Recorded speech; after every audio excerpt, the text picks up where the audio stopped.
اور اے آدم، تم اور تمہاری بیوی بہشت میں رہو سہو، اور جہاں سے چاہو اور جو چاہو نوش جان کرو، مگر اس درخت کے پاس نہ جانا ورنہ گناہگار ہو جاؤ گے۔ تو شیطان دونوں کو بہکانے لگا تاکہ ان کی شرمگاہیں جو ان سے پوشیدہ تھیں ان پر کھول دے، اور کہنے لگا کہ تم کو تمہارے پروردگار نے اس درخت سے صرف اس لیے منع کیا ہے کہ تم فرشتے نہ بن جاؤ یا ہمیشہ جیتے نہ رہو۔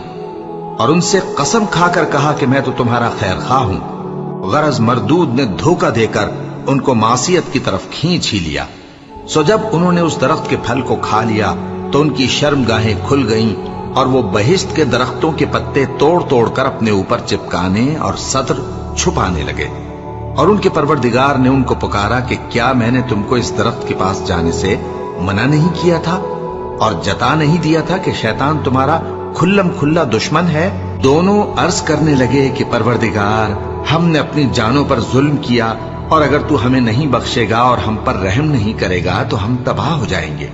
فرمایا تم سب بہشت سے اتر جاؤ، اب سے تم ایک دوسرے کے دشمن ہو، اور تمہارے لیے ایک وقت خاص تک زمین میں ٹھکانا اور زندگی کا سامان کر دیا گیا ہے۔